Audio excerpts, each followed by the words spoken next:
नाम वही व्यक्ति जो मिनिस्टर बनने लायक ना हो, उसे मिनिस्टर बना दिया, उस व्यक्ति का नाम क्या ही है साहब, स्मृति ईरानी है सबसे बड़ी। अच्छा, केस चल रहा है, केस चल रहा है, वो तो बहाल होंगे 100%। बहाल नहीं होंगे तो मैं समझता हूँ सजा उनकी 2 साल से कम हो जाएगी, जिससे कि चुनाव अगला लड़ सकता। कोई शो देखते हो आप, सीरियल देखते हो, बिग बॉस देखते हो? बिग बॉस देखता देखता भाभी जी घर पे है। भाभी जी घर पे? अच्छा, आज भी देखते हो? भाभी जी एंटरटेनिंग है। अच्छा, क्या पसंद आता है सबसे? मुझे पहली वाली टंडन पसंद आती थी। टंडन पसंद है, अब तो चली गई, चली गई है, वो अमूल देवी है, उससे बुला रहता है।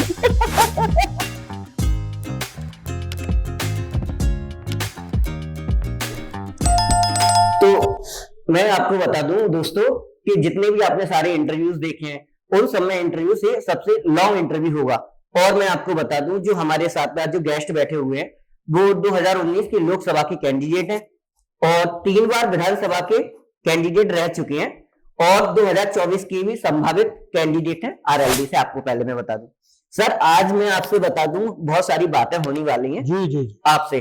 और सबसे पहले तो मैं आपके बारे में जानना चाहूंगा, क्योंकि मथुरा के जितने भी यूथ हैं, पुराने लोग तो आपको जानते हैं, लेकिन यूथ आपसे थोड़ा सा कनेक्ट नहीं हो पा रहा है, तो पहले हम वो बात करेंगे और फिर जो देश भर में दुनिया भर में जो घटनाएं चल रही हैं वो बात करेंगे। एक चीज मेरी आपको बहुत अच्छी लगी कि जब मैं आपके बारे में थोड़ा सा पढ़ रहा था तो आपने कई सारी किताबें लिखी हैं, उन किताबों के बारे में थोड़ा सा जरूर। और पहले मैं अपना परिचय दे दूं, मेरा नाम विकास है और मैं एमएससी पास हूँ मैथमेटिक्स से और बेंगलोर में मैंने जॉब करता था। 2019 में ये मैंने सेटअप पूरा तैयार किया है और जब से अब तक मैं काम कर रहा हूँ।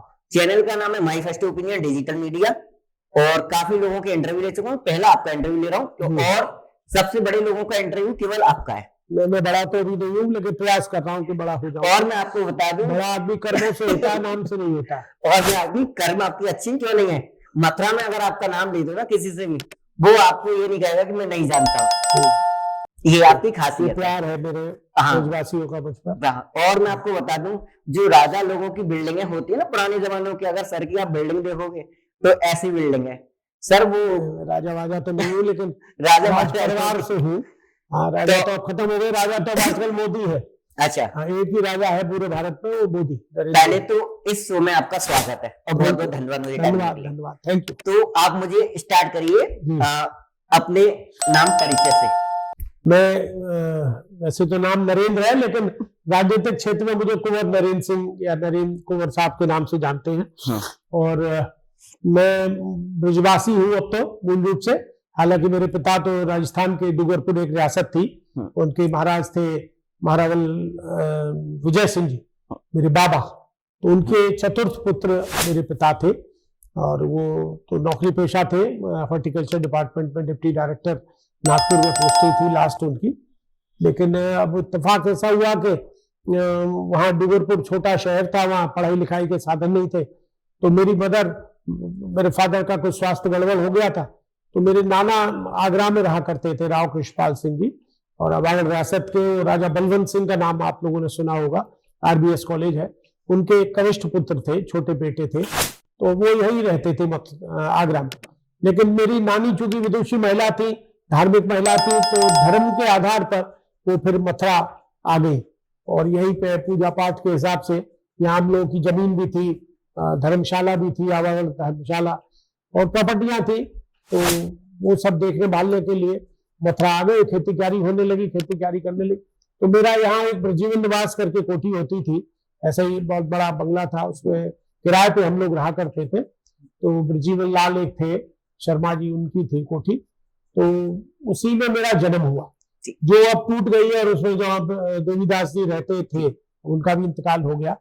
तो मेरी बड़ी इच्छा है कि मैं उस मकान को खरीदूं, क्योंकि मेरी वहां नार गड़ी हुई है। अच्छा, तो मेरी उससे सेंटिमेंटल वैल्यू है, तो देखिए कभी ईश्वर मेरी ये मनोकामना पूरी करे तो शायद वो ऐसा हो। तो उसकी वजह से स्टूडेंट लाइफ में भी जब स्टूडेंटों के चुनाव हुआ करते थे स्टूडेंट फेडरेशन के, अच्छा, उसमें मैं केआर इंटर कॉलेज का जनरल सेक्रेटरी भी चुना गया, इलेक्ट हुआ, और मिलिट्री साइंस फैकल्टी का भी प्रेसिडेंट रहा, साइंस ब्लॉक का भी रहा, स्कूल में भी रहा, मैं इंचार्ज क्लास का मॉनिटर थे, तर्राट था इसलिए मॉनिटर भी बना देते थे। अच्छा, मतलब शुरुआत से ही हुआ? शुरुआत से ही थोड़ा हालांकि नेतागिरी का तो नहीं, लेकिन कुछ तो था ही, एटीट्यूड। हाँ ऐसे ही था। तो ऐसे ही जीवन अपना बीत गया। फिर मैं थोड़ा सा राजनीति की तरफ, मैं 78 में वृंदावन कोऑपरेटिव बैंक का निर्विरोध अध्यक्ष बना। हालांकि अभी इस बार पिछले 5 वर्ष से मेरा बेटा था वही का। फिर मैं 82 में ब्लॉक प्रमुख बना मथुरा का। हाँ, और यहाँ के सांसद हुआ करते थे ठाकुर चक्लेश्वर सिंह जी, उनके लड़के से मैं 2 वोटों से जीता। और फिर उसके बाद लगातार दोबारा जीता। 87 में 88 में चुनाव हुआ, तो वो तो मैं उत्तर प्रदेश में सर्वाधिक मतों से जीता। और मेरी युवा अवस्था से ही थोड़ी रुचि थी सामाजिक कार्यों की। तो मुझे गवर्नमेंट ऑफ उत्तर प्रदेश की तरफ से अवार्ड भी मिला था। क्योंकि उस वक्त 5 सूत्री कार्यक्रम चलता था। पर्यावरण, वृक्षारोपण और परिवार कल्याण, अलबचत, ये 5 और एक और था, तो उस पर काफी जोर था इनका, संजय गांधी का जमाना था 80 के दशक में। तो उस वक्त हमें युवा अवस्था थी, तो जो भी यहाँ डीएम आते थे वो मुझसे संपर्क करते थे कि साहब हमारा कोटा पूरा कराइए परिवार कल्याण का।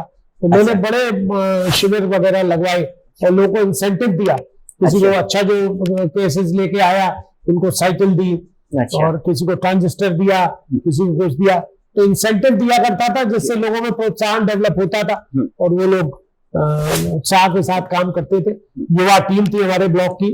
तो मैंने करीब 14-15 वर्ष, क्योंकि 2-3 साल चुनाव नहीं हुए थे, इसलिए मेरा कार्यकाल करीब 14-15 वर्ष। सदाकांत जी ने मुझको अवार्ड दिया, नगद अवार्ड भी मिला और पुरस्कार मिला। यहाँ राम रतन राम डीएम थे, उनने मेरा सम्मान किया। तो कई जिलाधिकारियों ने मुझे बुलाकर मेरे से सहयोग लिया। गवर्नमेंट की योजनाएं, कांग्रेस का टाइम था तब, तो उस वक्त एक डॉक्टर रमेश यादव यहाँ डीएम रहे, वो मुझे बड़े प्रिय थे, मुझे बड़ा स्नेह करते थे।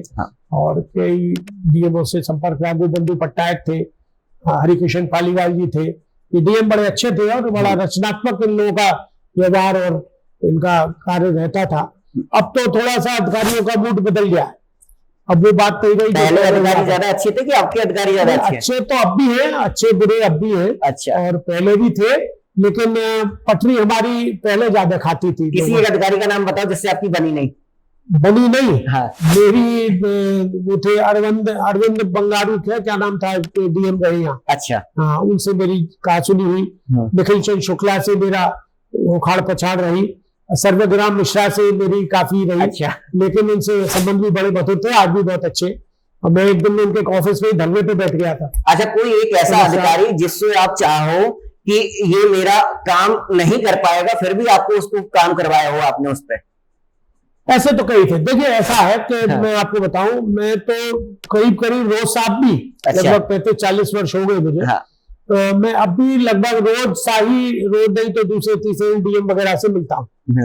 ठीक। एसपी से मिलता हूँ, एसडीएम से मिलता हूँ, एडीएम से मिलता हूँ, तहसीलदार से मिलता हूँ, पटवारियों से मिलता हूँ, नायब तहसीलदार से मिलता हूँ, एसडीएम से मिलता हूँ। तो ऐसा नहीं है कि मेरा किसी पर्टिकुलर टाइम में ही ज्यादा रहा हो, कि हम सत्ता में रहे हो तभी हमारी ज्यादा सुनवाई हुई हो। और ये काम जो लेकर आता है उसके भाग्य पे और उसके नसीब पे भी निर्भर करता है। अच्छा। मैं बहुत से काम टेलीफोन से कह देता हूँ, वो हो जाते। बहुत से मैं पत्र लिख देता हूँ, उनसे भी अधिकारी मान जाते। अच्छा। कुछ हो सकता है मुझसे इसलिए करते हो, मेरे कार्यशैली से प्रभावित हो या मेरी वर्किंग से अच्छा लगता हो उनको। कुछ लोग हो सकता है कि भाई ये थोड़ा लड़ता भिड़ता रहता है, घबरा के भी काम कर देते। अच्छा। हाँ, क्यों नहीं? हाँ, खूब लड़ता हूँ मैं। अच्छा। मैं अपने लिए नहीं करता हूँ, मैंने अपने काम के लिए, भगवान न करे मुझे जरूरत पड़े, लेकिन जनता के लिए, चाहे वो गरीब हो, मिडिल क्लास हो, किसान हो, मजदूर हो, टिर्री वाले हुए, ढकेल वाले हुए, रेहड़ी वाले हुए, पटरी वाले हुए, तांगे वाले। एक बार आर.एस. यादव से तो मेरी तांगे वालों के पीछे लड़ाई हुई थी। अच्छा।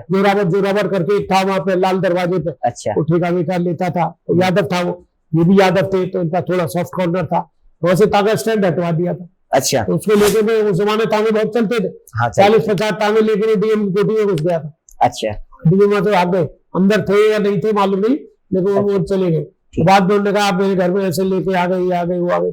उनसे भी मेरा टकराव हुआ और बाद में उनसे संबंधित कमिश्नर हो गए थे। तब मैं एपीसी की मीटिंग में गया था आगरा, उनसे भेंट हुई। तो ऐसा नहीं है, खट्टे मीठे अनुभव रहे, अधिकारी सभी अच्छे होते हैं, लेकिन किसी से हो जाती है हॉट कन्वर्सेशन, हो भी जाते हैं जनता के लिए। तो हम तो बैंड वालों तक के लिए गए, बैंड वालों को परमिशन नहीं मिल रही थी कोरोना काल में शादी ब्याह में, तो हमने परमिशन दिलाई। तो ऐसा नहीं है, हम तो हर वर्ग के लिए लड़े हैं, व्यापारियों के लिए जीएसटी के खिलाफ भी लड़े हैं। कोई ऐसा आंदोलन नहीं है, चाहे महंगाई का हो, चाहे बेरोजगारी का हो, चाहे फौजियों का भी, इसका भी अग्निपथ का हुआ था, अग्निपथ हुआ, उसके लिए भी हम लोगों ने संघर्ष किया। समय समय पर कई जाम वाम लगाना होता है, कहीं लग जाता है, तो उसके पुलिस वालों से मेरे कई मुकदमे चल रहे हैं सरकारी कार्य में हस्तक्षेप के। अच्छा। कई 144 दफा तोड़ी उसके मुकदमे चल रहे हैं। अच्छा। तो ये राजनीतिक श्रृंगार है, चलते रहते हैं। जेल पे भी हम लोगों ने कई बार दबिश दी है, लेकिन अभी तक लोग जो कहते हैं आप मुझको सफलता इसलिए नहीं मिली कि मैं जेल नहीं गया हूँ।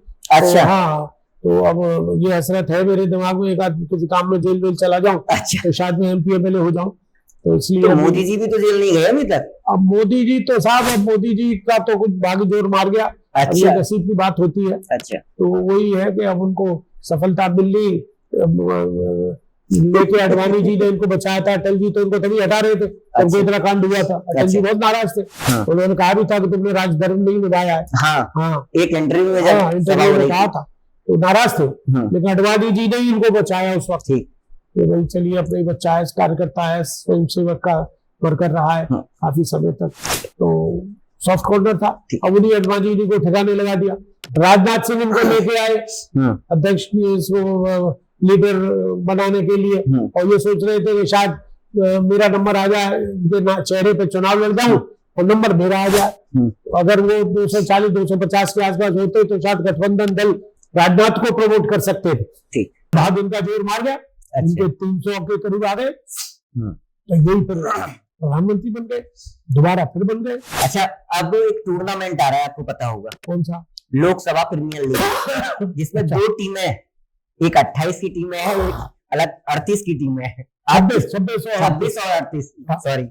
आप तो इंडिया वाली टीम में है, आपको क्या लगता है? तो ना, लगता तो ये है कि बदला। देखो, 26 जो टीमें हैं वो ऐसी टीमें हैं जिनके कहीं ना कहीं विधानसभा लोकसभा में सीटें हैं, और 38 जो सीटें हैं, और जिनके मतलब उनको कोई जानता भी नहीं है और उनके पास सीट भी नहीं है। वो तो फ्रस्ट्रेशन में है। एनडीए ने वो टीम तैयार कर है। अच्छा। उनका कोई अस्तित्व भी नहीं है राजनीति में। अच्छा। सिर्फ संख्या बल बढ़ाने को दिखाने के लिए। पहले आए थे 18 बिहार में, जब उनकी वो पटना में, और 18 या 17 गए थे। ठीक है। तो 17 से वो 26 हो गए, 9 और बढ़ गए। 9 और बढ़ गए। तो इनने कहा इनके 2 बढ़ गए तो हमारा एनडीए का जो कुनबा है ये भी बढ़ना चाहिए। हाँ।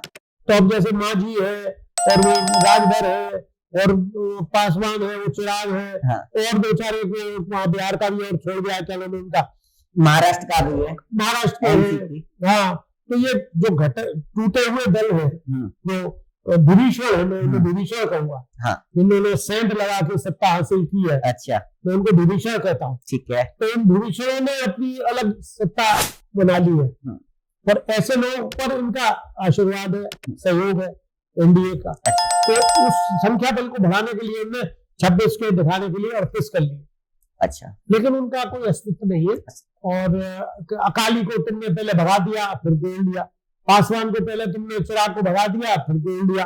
अब आपको संख्या बल दिखाना है। अच्छा। इसलिए कर रहे। लेकिन 26 जो दल है, 26 दल को मैं सलाह देने के लायक तो नहीं, लेकिन मैं दूंगा आपके चैनल। बिल्कुल। देखिए, जब तक संघर्ष नहीं होगा तब तक सफलता नहीं मिलेगी।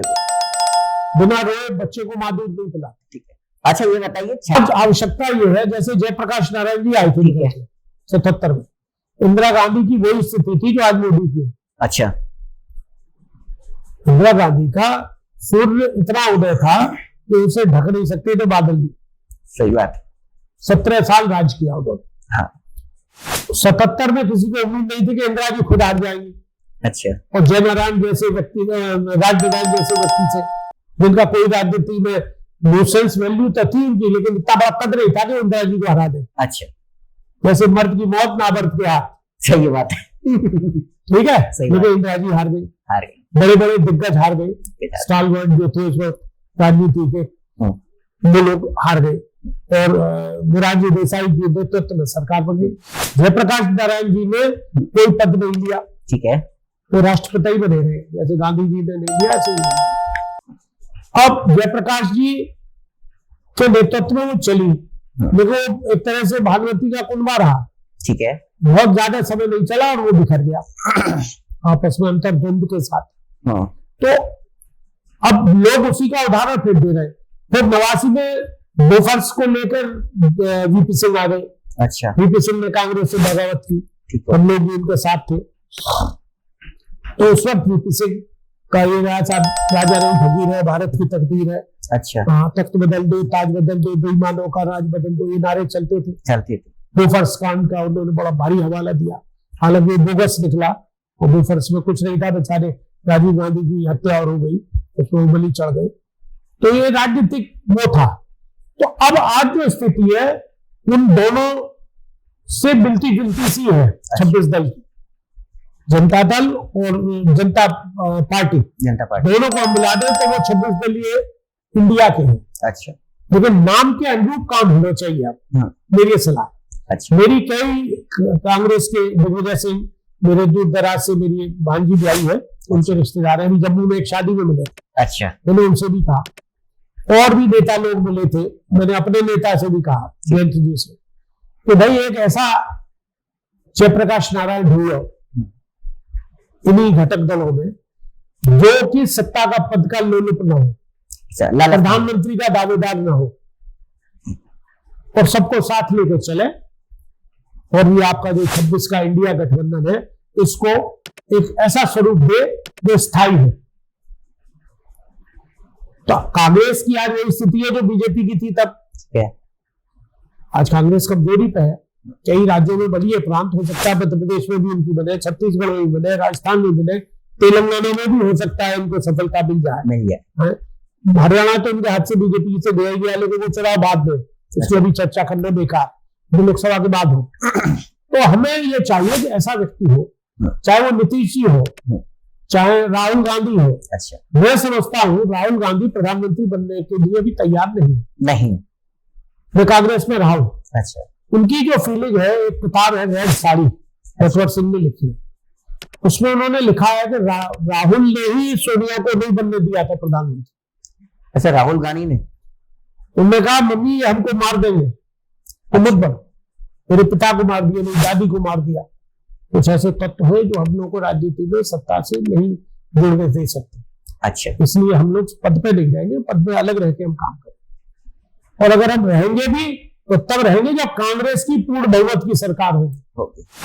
जब कांग्रेस के 272 से ज्यादा होंगे तब राहुल बनेगा, प्रधानमंत्री आज नहीं बनेगा। ये लोग बता रहे हैं ना कि राहुल को प्रोजेक्ट कर रहे हैं, राहुल नहीं बनेगा प्रधानमंत्री। अच्छा, ये इंटरनली जानकारी।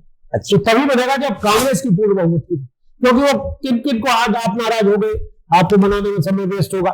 मैंने देखा अटल जी जब प्रधानमंत्री थे तो रोज मनाते ही रहते थे। हाँ।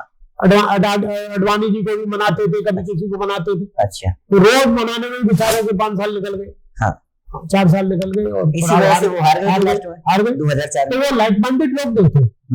तो ऐसे ही आज की स्थिति है। आज भी हम लोगों को ऐसे लोग चाहिए जो सेम समान विचारधारा। क्यों? बीजेपी के खिलाफ तो है ही। अच्छा, आज बीजेपी के खिलाफ नहीं है लोग, आज महंगाई के खिलाफ है। अच्छा, आज बेरोजगारी के खिलाफ है, आज कानून व्यवस्था के खिलाफ है। मणिपुर का आपने देख ही रहा है। बिल्कुल बिल्कुल, नंगा नाच, बलात्कार होते हैं, दुर्भाग्यपूर्ण है, नहीं होने चाहिए। हाथरस में लड़कियां मार दी है, और जगह पे हत्या छत्तीसगढ़ में हो रही है, या मध्य प्रदेश में हो रही है, या राजस्थान में हो रही है, या बंगाल में हो रही है, गलत है। लेकिन आप मणिपुर से उन राज्यों को जोड़ के देख रहे हो, उनके स्पोक्स पर्सन, मुझे गुस्सा आती है मीडिया वालों पे, जो उनको क्यों दिखाते। भाई आप मणिपुर की तुलना आप मध्य प्रदेश उससे राजस्थान से करोगे या वेस्ट बंगाल, वो भी गलत है। तो ये नहीं कह रहे वो अच्छा है, उनको भी दंड मिलना चाहिए। ऐसे लोगों को तो सार्वजनिक रूप से दंड मिलना चाहिए, उनके प्राइवेट पार्ट्स काट देने चाहिए सालों, अगर इस तरह की कोई हरकत करती है। मेरे तो ये, अगर मैं आज प्रधानमंत्री हूं तो मैं यही करूं। हम आज बहुत पीछे, ठीक है ना? तो इसलिए बहुत ज्यादा गलतफहमी, सिर्फ बातों से पेट नहीं भरेगा। तो 5 ट्रिलियन की बात कर रहे हैं और हम 30वीं पारी में देश की। मोदी जी का भी भाषण आया है कि आपकी तीसरी इकोनॉमी में नंबर आएगा, बातों से आ जाएगा। जीडीपी तुम्हारी कहाँ है? तीसरे टर्म में। जब मनमोहन सिंह हटे थे तब उस वक्त 46 लाख करोड़ का कर्जा था भारत देश, अब 155। तो क्या इससे इकोनॉमी बढ़ जाएगी? कर्जा लेके आप इकोनॉमी बढ़ा रहे हो हैं? मैं आपसे लोन ले लूंगा, मैं रईस हो जाऊंगा? नहीं, कर्ज में हो जाऊंगा ना। अब देश की ईट एक एक बाल कैसे नागरिक का गिरवी रखा होगा और आप अय्याशी कर रहे हो। आप ये दिखा रहे हो कि हमने तो सारा भारत जीत लिया, गुर्ज जीत लिया। तीसरी बार आप चुन गए तो क्या अनक्राउंड किंग हो गया? ये लोकतंत्र है। अच्छा, ऐसा कोई व्यक्ति जो मिनिस्टर बनने लायक ना हो उसे मिनिस्टर बना दिया, उस व्यक्ति का नाम क्या ही है? साहब स्मृति ईरानी है सबसे बड़ी। अच्छा, बार बाला जो थी, अच्छा बार, और उसने तो सबसे बड़ी बात यह है कि अपनी दोस्त जिसने उसको शेल्टर दिया, अच्छा, जिस उसकी दोस्त सहेली ने उसको मुंबई में शेल्टर दिया कि तू मेरे यहाँ रह ले। सीनियर फीनियर में काम करने आई थी। ये किसी रेस्टोरेंट में बार टेंडर थी। चलो, रोजगार करना कोई बुराई नहीं है, उसमें कोई बुराई नहीं है। ठीक बात है। हर आदमी को काम करना चाहिए, कोई छोटा भी करता है, बड़ा भी करता है, कोई बुराई नहीं। लेकिन आप उसी के पति को उससे छीन रही हो। अच्छा, उसी से सेटिंग कर। अरे ईरानी कौन है? इसका पति जो है, इसकी दोस्त का पति है। अच्छा, हस्बैंड, उसी को छीन लिया इससे। तो इससे ज्यादा, और ऐसे आदमी को आपने मानव संसाधन मंत्री बना दिया था। अच्छा, हाँ, नरसिम्हा राव जी रहे मानव संसाधन मंत्री, अर्जुन सिंह जी रहे मानव संसाधन मंत्री, और बड़े बड़े काबिल लोग, मुरली मनोहर जोशी मानव संसाधन मंत्री रहे। आज उस पे ये औरत जो सीरियलों में काम करती थी, तो बाल विकास मंत्री है। क्या बच्चों का कल्याण करेगी? क्या महिलाओं का कल्याण करेगी? अब क्या भी बोल रही है सिलेंडर पर चूड़ी तोड़ रही थी, तो 445 हो गया था सिलेंडर। अब कहाँ है? लड़कियों के संग बलात्कार हो रहा है। अगर उसमें नैतिकता है तो रिजाइन कर दे मणिपुर के कांड पे, छोड़ दो। बहुत कमा लिया तूने, क्या जरूरत है? सही बात है। जिंदगी भर का पट्टा है। मोदी जी जिंदगी भर तो रहेंगे नहीं। मोदी जी हटते ही तेरे को कोई उसमें मंत्रालय में घुसने भी नहीं देगा कहीं। अपनी अमेठी से एमपी होकर दिखा दे, मैं चैलेंज करता हूँ। रिश्तेदारी है। अच्छा, हाँ, मेरी संबंध जो है वो अमेठी की रानी है, निर्मल सिंह जी। अच्छा, तो एमएलए थी वहां से, इस बार नहीं लड़ी। अच्छा, तभी स्वास्थ्य ठीक नहीं था उनका, इसे नहीं लड़ी। उनके पति लड़ गए तो हार गए 30,000 वोटों से। अच्छा, संजय सिंह, हालांकि उनने दूसरी पत्नी कर ली है, लेकिन उनसे साथ नहीं रहते। लेकिन ये आज मुझे अमेठी की जो रिपोर्ट है, इसमें तानी हारेगी। अच्छा, अच्छा, आप कांग्रेस का राजीव ये तो क्या नाम है, राहुल, तो सत्ता लड़े न लड़े वहां से उनका केस चल रहा है। केस चल रहा है, वो तो बहाल होंगे 100%। बहाल नहीं होंगे तो मैं समझता हूँ सजा उनकी 2 साल से कम हो जाएगी, जिससे कि वो चुनाव अगला लड़ सकते हैं। और वायनाड से लड़ेंगे, यहाँ से लड़ेंगे ऊपर। अच्छा, कोई शो देखते हो आप? सीरियल देखते हो? बिग बॉस देखते हो? बिग बॉस नहीं देखता, मैं तो देखता हूँ भाभी जी घर पे है। भाभी जी घर पे? अच्छा, आज भी देखते हो? आज भी देखता हूँ, एंटरटेनिंग है। अच्छा, क्या पसंद आता है सबसे? मुझे पहली वाली वो टंडन पसंद आती थी। टंडन पसंद है? अब तो चली गई है, वो अंगूरी देवी है, उससे बोल रहा रहता है। अंगूरी भाभी। अच्छा, अंगूरी भाभी, लड्डू के भैया। हाँ, लड्डू के भैया। तो अच्छा है, तिवारी जी भी बढ़िया आदमी है। अच्छा, बीजेपी में कोई मिनिस्टर आपका कोई दोस्त है जो आपसे बेइंतहा मोहब्बत करता हो, एक फोन पे काम कर देता हो? नहीं, मैंने अभी कहा नहीं है किसी से। अच्छा, लेकिन बहुत से ऐसे हैं जिनसे मेरे व्यक्तिगत संबंध है। जयवीर सिंह जी है घोर वाले। अच्छा, उनसे मेरे पास अच्छा संबंध है। और लक्ष्मीकांत तो लोकल है ही थे हमारे, और कई मंत्री हैं, कई एमपी हैं। अच्छा, हमारे रिश्तेदार भी है कई एमपी बीजेपी में। अभी मेरा बुआ का ग्रैंडसन, अच्छा, केसरी सिंह, वांकानेर के राजा हैं। अभी मेरे भाई की डेथ हो गई, दिग्विजय सिंह जी की, वांकानेर के। उनका बेटा केसरी सिंह अभी एमपी हो गया है राज्यसभा का, राजस्थान, गुजरात से।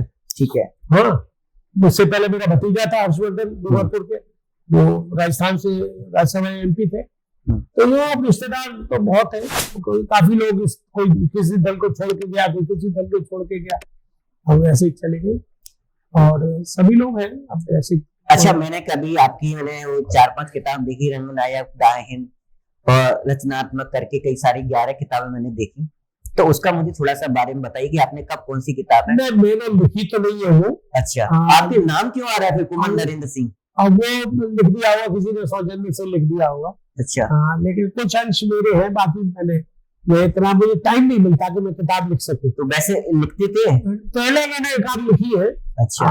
उसका संस्करण निकाल के हो सकता है उन्होंने निकलवा दी हो। अच्छा। मेरे एक प्रेमी है, मित्र है, वो लिखते रहते हैं। हाँ। तो मेरे नाम से हो सकता है कर दी उन्होंने, लेकिन मेरा वैसे सामाजिक उनमें काफी रुचि है मेरी। अच्छा। और मैं हमेशा जहाँ भी मेरी जरूरत पड़ती है, चाहे सामाजिक कार्य हो, देखिए हम लोग एक सामाजिक प्राणी हैं। हाँ। तो सामाजिक प्राणी होने के नाते मैं कोशिश ये करता हूँ कि किसी के सुख में ले जा सकूं तो दुख में जा सकूं। कल वो 3 लड़के देखिए परोपकार करते हुए मर गए। अच्छा। जो तो वहां के थे हवा खेड़ा के। अच्छा। एक कटेलिया का था, और वो बच्चे निकाल रहे थे, वो वहां पे वो काम करते गार्ड का जो है उसमें एयरपोर्ट में। अच्छा। काम चल रहा है ना, तो वहाँ बाउंसर के काम करते थे। 6-6 फीट के लड़के थे, इतना खूबसूरत लड़के। एक तो बाप का एक ही लड़का था जो मर गया, और वो निकाल रहे थे। 3 औरतें निकाल ली थी उन्होंने, 3 लोग, एक फंसी हुई थी सीटर में, उसे निकाल रहे थे। तब तक एक स्लीपर कोच बस आई और साला सो गया कि जाने क्या हुआ, उसने टकराई हुई गाड़ी में मार दी, वो भी 3 मर गए। तो बड़ा दुखद है कभी कभी। हमारे यहाँ तो जाने क्या था, प्रभु की क्या लीला है, कुछ समझ में नहीं आ रही। वहाँ 3 वो मर गए, 4 लड़के एकदम जा रहे थे बिहारी जी के दर्शन करने, उधर बलदेव में मर गए। 3 भाई वहाँ मोहर्रा में डूब के मर गए। एक ये 3 ये मर गए। बड़ा दुखद होता है, बहुत दुख लगता है, पीड़ा होती है, जिसका घर उजड़ता है, जिसका परिवार उजड़ता है। लेकिन क्या करें, प्रभु के यहाँ जाने क्या लीला है, अब समझ में नहीं आती। हाँ, नीलाभ, जीवन मरण, यश अपयश विदेहात, ये 5-6 डिपार्टमेंट भगवान ने अपने हाथ में ही रखे थे, इस पर किसी का जोर चलता है। अच्छा, पार्टी के जो ब्यूरोक्रेट होते हैं उनके संबंध कैसे होते हैं पार्टियों से? ब्यूरोक्रेट तो राजपूत है। अच्छा। जिसका राज उसके पूत, वो किसी पार्टी के नहीं होते। अच्छा। आज एनडीए की गवर्नमेंट है, ठीक है, कल मान लीजिए खुदा न खास्ता बदल जाती है। अच्छा। तो जितने IAS, IPS, PCS अधिकारी है ना, ये इनकी ढपली बजाने लगेंगे। अच्छा। 1 मिनट में लगा, मैं आपको एक किस्सा सुना दूं। सुना। सदाकांत DM थे यहाँ। अच्छा। बहन जी की सरकार थी, मायावती जी, और वो 2.5 साल वाली थी, 6-6 महीने वाली थी। बीजेपी से हुआ था ना वो पैक्ट। अच्छा। या RN आर्या राज्यसभा के MP थे, BSP के। तो बहन जी के बड़े करीब थे मायावती के। तो वो अक्सर उनको सदाकांत को PM जो थे उनको घर पे बुला लेते थे। अच्छा। और ये वही हाजिर लगाते थे, वहां चले जाते थे। तो एक दिन क्या हुआ कि वृंदावन में एक प्रोग्राम था शायद किसी गोसाई के यहाँ। अच्छा। तो DM साहब को सर की गाड़ी में बैठ के जाते थे। अच्छा। तो DM की गाड़ी में, अलग गाड़ी में नहीं, कुछ अलग गाड़ी उनकी चलती थी, लेकिन DM के बगल में बैठते, तो DM उनके बगल में बैठता था। ये तो साहब वो जा रहे थे, वहां पहुंचे, जैसे वृंदावन पहुंचे और कार्यक्रम चल रहा था, तभी खोज आया कि सरकार गिर गई। मायावती जी। अच्छा। अधिकारियों को तो पता लग जाता। तो साहब वो मैं भी था वहां, ठीक है, RN आर्या थे, हमारे भी संबंध थे, सब भीड़ भाड़ थी, और भी लोग थे, कुछ नेता थे, कोई अधिकारी थे, और DM जाता है तो फिर सब बोलते ही होते हैं।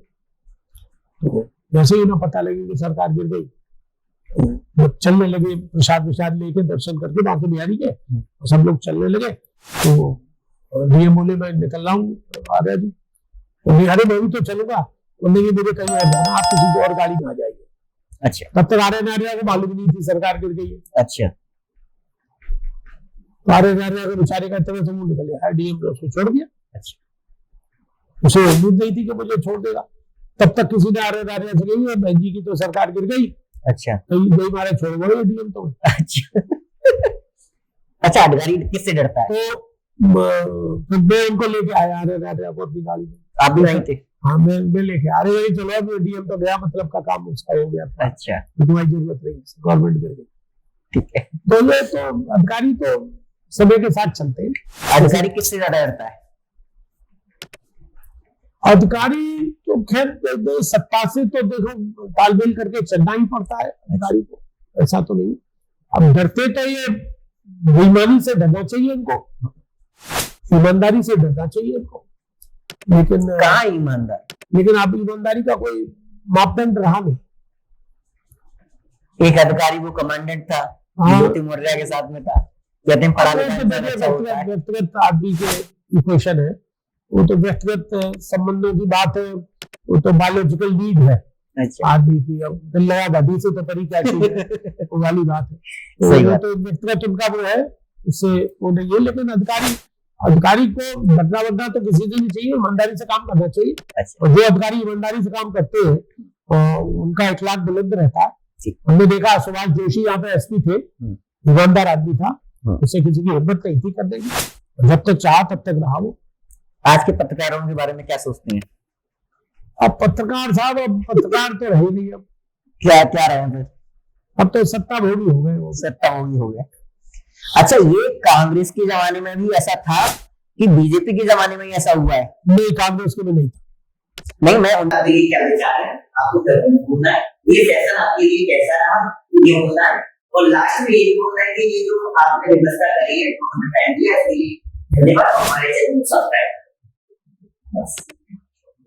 देखिए, अभी व्यवहार बहुत अच्छा है। देखिए, आपसे जो कार्यक्रम मुलाकात हुई थी किसी तो आप शुरू करके आए थे, तो देखिए आजकल डिजिटल का जमाना है, मोबाइल का जमाना है, फेसबुक का जमाना है, व्हाट्सएप का, ट्विटर का, इस सब का जमाना है। लोग इससे जुड़े भी हैं, सोशल मीडिया ही आज इसका शौक दे रहा है। ये मोदी मीडिया तो आजकल तो दिखाता ही नहीं है मोबाइल पे। तो हमारा जनता को बहुत बड़ा विश्वास है ये सोशल मीडिया पे जो दिखाया जा रहा है, वो जेन्युइन है, उसका कोई लाभ। आज आपने मेरा इंटरव्यू लिया, सुनीता को धन्यवाद करता हूं कि आप लोगों ने मेरे मन के उद्गार मेरे जो रखे हैं वो निष्कपट भाव से रखे, इसमें मैंने कुछ छुपाया नहीं, लाग लपेट नहीं, साफ बात आंखों से बिल्कुल साफ बात। तो ये अच्छा है। सारी आप लोग मीडिया का मतलब ही होता है इसको पांचवा स्तंभ माना, चौथा स्तंभ माना। तो आज समाज में चौथा एक स्तंभ का टूट जाएगा तो समाज की रक्षा कैसे होगी? एक बिल्डिंग बनी है, उसके 4 खंभे, एक अगर टूट जाएगा तो बिल्डिंग नहीं बनेगी। तो आपको खंभे हमारे स्तंभ है, अगर स्तंभ ही कमजोर होगा तो रक्षा होगी। आज मीडिया को सभी चैनल माध्यम से नसीहत नहीं है, रिक्वेस्ट कर रहा हूं आप पुस्तक शो की दिखाइए। कोई भी बड़े से बड़ा आदमी आपका कुछ नहीं बिगाड़ सकता है। आपकी आत्मा साफ है, आपका मन साफ है, आपकी विद्या साफ है, आपका कोई नहीं बिगाड़ सकता। ताकत नहीं इसलिए मीडिया को समाज की जो वास्तविकता है, समाज की जो रचना है, समाज का जो विश्वास मीडिया को बहुत समाज के सामने दर्पण बन बचाई। इससे हमारे समाज का विश्वास जो पहले था। देखिए, अंग्रेज मुझे गांधी पिक्चर देखी, गांधी पिक्चर में एक अंग्रेज आता है, गांधी पिक्चर, और वो सारी डायरेक्ट करता है इस वक्त लाठी चार्ज कर रही है महिलाओं की, गांधी उसमें लाठियां उड़ रही थी, गिर रही थी और उनको फ्रेम से उठा के वो शॉट उसने दिखाया अंग्रेजों के खिलाफ। अंग्रेज जमाने में दिखाया और बोल रहा है हो रहा है, ऐसे औरतें जा रही है, आई जा रही, मतलब उसने अंग्रेज के कुशासन के चित्रण किया। तो ऐसे ही मैं को चाहता हूँ कि समाज में आज देश प्रकट हो गया, देश राजकता के माहौल में भाई तो आज उसकी व्यवस्था को चलवाया जा रहा है। सिर्फ वोटों की मान लीजिए कांग्रेस ने अगर मुसलमानों को सिर पर चढ़ा लिया, कांग्रेस से चढ़ा, अरे कांग्रेस ने वोटों की खाते चढ़ा दी, तो जो कांग्रेस से गलत काम किया वो तुम कर रहे हो। अरे आप तो कांग्रेस की बुराई कर रहे हो ना, कांग्रेस अच्छी नहीं, उसी काम को आप तो कर रहे हो, आप सबको साथ लेंगे। आप यहाँ तो मुसलमान को लटका रहे हो, गोलियों से मरवा रहे हो, और सऊदी अरब में जाके मुझे तो पता है कि बिरयानी खा रहे हो, उनकी माता जी के लिए शॉल ले जा रहे हैं, साड़ी ले जा रहे हैं, ये दोहरा चरित्र को कितना वन वे ट्रैफिक। उधर आप अजमेर शरीफ की दरगाह पे चादर भेज रहे हो अपने हाथ से उठा, ये तो हौसले वाली बिल्कुल साफ मुझ से साफ चरित्र से आप सेवा करेंगे।